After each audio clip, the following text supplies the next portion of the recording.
Hello guys, welcome again to MK Biovisions botany subsidiary classes. आज botany subsidiary में हम लोग फंजाई को स्टार्ट कर रहे हैं और फंजाई में ये पहला जो मेंबर है एल्बुगो कैंडिडा, जो कि एक पैथोजिन है और क्रूसिफर क्रॉप के लिए पर ये व्हाइट रस्ट नाम का डिजीज प्रोड्यूस करता है। तो पहले हम ये जान लें कि ये जो एल्बुगो कैंडिडा है इसका क्लासिफिकेशन क्या है।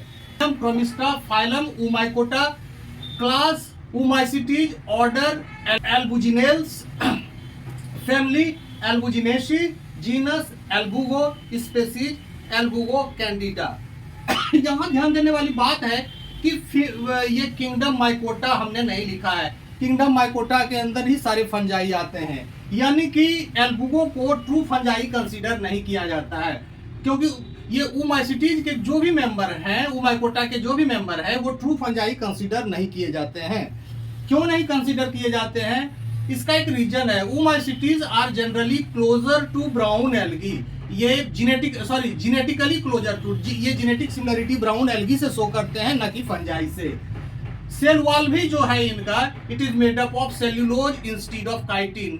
जो फंजाई, टिपिकल फंजाई होते हैं, ट्रू फंजाई होते हैं, उन सभी के सेल वॉल काइटिन के बने होते हैं, जबकि एल्बुगो कैंडिडा जो है इसके सेल वॉल सेल्यूलोज के बने होते हैं। तो इस तरह से जो मॉडर्न क्लासिफिकेशन है उसमें इसको फंजाई में नहीं रखा गया है। हालांकि ये जो सिलेबस है, पुराना सिलेबस, उसमें ये फंजाई के अंदर ही इसको स्टडी किया जाता है।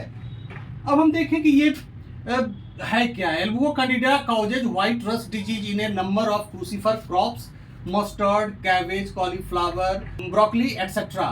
It is obligate plant pathogen on a member of family Brassicaceae.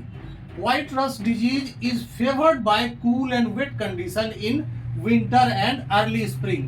जैसा कि अभी का समय चल रहा है, अभी विंटर है, विंटर खत्म होने जा रहा है, अर्ली अब स्प्रिंग शुरू होगा। तो इस मौसम में इस मौसम में कि इस डिजीज के लिए सबसे ज़्यादा फेवरेबल है। और यदि हम मार्केट में जाके किसी भी क्रूसिफर क्रॉप, चाहे कैबेज को खरीदें, मस्टर्ड के लीफ को खरीदें, या फिर कॉलीफ्लावर लें, रेडिस लें, सभी के लीफ पर हमको वाइट पस्ट्यूल्स उसके जो लोअर एपिडर्मिस है उस पर दिखाई पड़ता है, और ये सभी के सभी एल्बुगो कैंडिडा के इन्फेक्शन होते हैं। तो ये फंजाई ह्यूमन बीइंग के लिए हार्मफुल नहीं है, लेकिन ये क्रूसिफर क्रॉप के लिए हार्मफुल है। अब किस एक्सटेंट तक हार्मफुल है इसको हम लोग अभी देखते हैं। It can be identified by white blisters on lower epidermis and yellow mosaic pattern on upper epidermis of leaf. अभी सभी जगह जहां भी हम देखेंगे मार्केट में हमको ये दिखाई पड़ेगा, white blister on lower epidermis and yellow mosaic pattern on upper epidermis. ये सभी एल्बुगो कैंडिडा के कारण है। In severe condition, it causes deformity in stem and inflorescence and can spoil the crop up to 90%। जब बहुत ज़्यादा इन्फेक्शन होता है तो ये फाइनली क्या होता है कि जहाँ फ्लावर होता है, फ्रूट बन रहा होता है, उस एरिया को इन्फेक्ट करता है, और पूरा का पूरा स्टेम और इन्फ्लोरेसेंस जो होता है उसको ये उसको इन्फेक्ट करता है और उसको डिफॉर्म कर देता है। डिफॉर्मिटी करने से इससे क्या होता है, उसके अंदर सीड्स नहीं बन पाते हैं, और वो सीड्स नहीं बन पाते हैं और वो स्पॉइल हो जाता है। इस तरह से जब इस फ्लावरिंग स्टेज में ये फ्लावरिंग स्टेज को इन्फेक्ट करता है, तो उस स्थिति में ये 90% लॉस कर सकता है कमर्शियल क्रॉप का। अब ये पैथोजिन होता कैसे है, इसको हम नेकेड आई से नहीं देख सकते हैं, इसको हम माइक्रोस्कोप से ही देख सकते हैं। Sorry, it is fine coenocytic intracellular mycelium. Coenocytic मतलब मल्टीन्यूक्लिएट कंडीशन होता है, कोई सेप्टर नहीं होता है, सिनोसिटिक कंडीशन। और इंटरसेलुलर, ये इंटरसेलुलर होता है, यानी कि दो होस्ट सेल के बीच में इसका माइसिलियम रहता है। It sends out globular haustoria that pierces the host cell wall. ये देखते हैं होस्ट का जो सेल वॉल है, इसमें ये अपना हॉस्टोरिया भेजता है। ये जो रेड कलर से है ये माइसिलियम है, और ये जो ब्लू कलर से है ये होस्ट सेल है, इसमें ये माइसिलियम भेजता है और ये अपना न्यूट्रिएंट इससे लेता है। तो इस तरह से ये देखते हैं दो सेल के बीच में है, यानी कि इंटरसेलुलर है इसका रहता है प्रेजेंस, और ये हॉस्टोरिया के द्वारा न्यूट्रिएंट्स लेता है सेल के अंदर से। अब एसेक्सुअल रिप्रोडक्शन पर आते हैं। एसेक्सुअल रिप्रोडक्शन के समय ही व्हाइट रस्ट का फॉर्मेशन होता है, यानी कि ये डिजीज दिखने लगता है, ये जो पैथोजन का इन्फेक्शन दिखने लगता है। Pathogen hyphae collect under beneath the epidermis. जो हाइफी होते हैं वो पहले ये इंटरसेलुलर पोजीशन में स्प्रेड करते हैं और फाइनली क्या होता है कि लीफ एपिडर्मिस के अंदर ये कलेक्ट होने लगते हैं and produce numerous club shaped sporangiophore. ये सारे स्पोरेंजियोफोर हैं, क्लब सेपेड है गदा के आकार का, और club shaped sporangiophore that produces A chain of sporangia from its tip.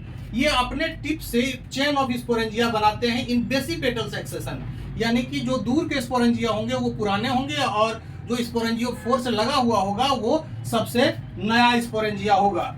Older sporangia remains connected to the newer sporangia by a cellulosic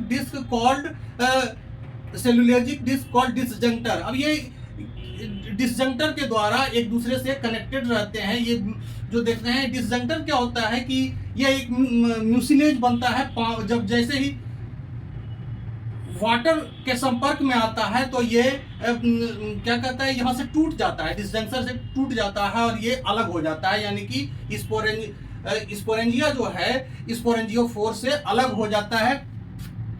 which gets dissolved in water, जो कि पानी में डिजॉल्व कर जाते हैं और क्या करते हैं कि फाइनली जो डिसेमिनेशन होता है, यानी कि एक जगह से दूसरे क्रॉप को जो इन्फेक्ट करेगा, तो एसेक्सुअल रिप्रोडक्शन के दौरान बहुत सारे इस तरह के न्यूमरस स्पोर बनेंगे। तो ये सोरस जो है पूरा का पूरा व्हाइट ग्लिस्टर की तरह दिखाई पड़ता है और ये यहाँ से स्पोरेंजिया निकल के जो फ्रेश क्रॉप है या जो अनइन्फेक्टेड क्रॉप है उसमें जाके इन्फेक्ट करता है।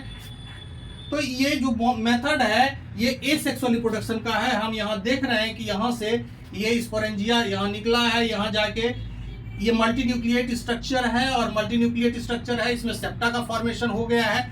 सेप्टा का फॉर्मेशन होने के बाद ये जो है ट्रांसफॉर्म कर गया है फ्लैजिलेट सेकेंडरी जूस्पोर में, बाय फ्लैजिलेट सेकेंडरी जूस्पोर में ये बदल गया है। सेकेंडरी जूस्पोर, बायफ्लैजिलेट सेकेंडरी जूस्पोर में ये बदल गया है, जो कि बाद में राउंड ऑफ कर जाता है, यानी कि फ्लैजिला को छोड़ देता है और स्फेरिकल हो जाता है और ये जर्मिनेट करता है नए होस्ट पर। ये नए होस्ट पर जैसे ही जाता है जर्मिनेट करता है और इस नए होस्ट को इन्फेक्ट करता है। इस तरह से इसका एसेक्सुअल रिप्रोडक्शन, एसेक्सुअल साइकिल हमेशा चलता रहता है। बार जो है इस तरह का सोरस का फॉर्मेशन होता है और स्पोरेंजिया बनते हैं और बार इस तरह से ये चक्र चलता रहता है। लेकिन जब सेक्सुअल रिप्रोडक्शन होता है टिश्यू के डीपर रीजन में जाकर वहां ये सेक्सुअल रिप्रोडक्शन करता है और यहाँ सेकेंडरी जूस्पोर बनते हैं। इस similar zoospore will be form in sexual reproduction, जिसको हम प्राइमरी जूस्पोर कहेंगे। तो सेक्सुअल रिप्रोडक्शन इसमें कैसे होता है? इसमें सेक्सुअल रिप्रोडक्शन तब होता है जबकि ये जो होस्ट है थोड़ा पुराना पड़ जाता है और इसके डीपर इश्यूज में ये जो माइसिलियम है वहां उसके डीपर इशू तक पहुंच जाते हैं। When the mycelium goes deep into the host tissue, Antheridia and Oogonia can be seen lying close to each other. Antheridia और Oogonia दिखाई पड़ते हैं जबकि डीपर इशू में तक इन्फेक्शन पहुंचता है, माइसिलियम पहुंचता है। तब यहाँ हम Oogonium देखते हैं जो मल्टी सेलुलर ग्लोबोज स्ट्रक्चर है। Oogonium एंड Antheridium एक दूसरे के नजदीक है, फिजिकल कॉन्टैक्ट होता है। Physical contact is followed by karyogamy. एक tube is send out by एक ट्यूब बनाया जाता है इसके द्वारा, एंथेरिडियम के द्वारा, जो इसके सेंट्रोप्लाज्म से जाकर मिलता है और इस तरह से जो न्यूक्लियस एंथेरिडियम और ओगोनियम के न्यूक्लियस है दोनों एक साथ एक ही चैम्बर में आ जाते हैं। और उसके बाद कैरियोगैमी होता है, यानी कि प्लाज्मोगैमी के बाद कैरियोगैमी होता है, यानी कि न्यूक्लियस का फ्यूजन होता है और न्यूक्लियस के फ्यूजन के बाद फिर तुरंत मियोसिस हो जाता है। यानी कि ये जो स्ट्रक्चर है ये सभी के सभी हैप्लॉइड न्यूक्लियस है। When mycelium goes deep into the host tissue, Antheridium and Oogonium can be seen lying close to each other. Physical contact is followed by plasmogamy with the help of tubular process. ये tubular process के द्वारा plasmogamy हुआ है and karyogamy. Meiosis, plasmogamy is followed by fusion of nuclei or karyogamy. Meiosis takes place soon after karyogamy. Haploid nuclei with little cytoplasm forms primary zoospore. जो ये haploid nuclei हैं थोड़े थोड़े cytoplasm लेकर ये प्राइमरी जूस्पोर बनाते हैं और which finally rounds off and germinates and infect new host. ये फाइनली अपना फ्लैजिला जो बायफ्लैजिलेट जूस्पोर है फ्लैजिला लूज करके पुनः ये जर्मिनेट करते हैं और इस तरह से नया होस्ट को इन्फेक्ट करता है और इस तरह से ये सेक्सुअल साइकिल कंप्लीट होता है।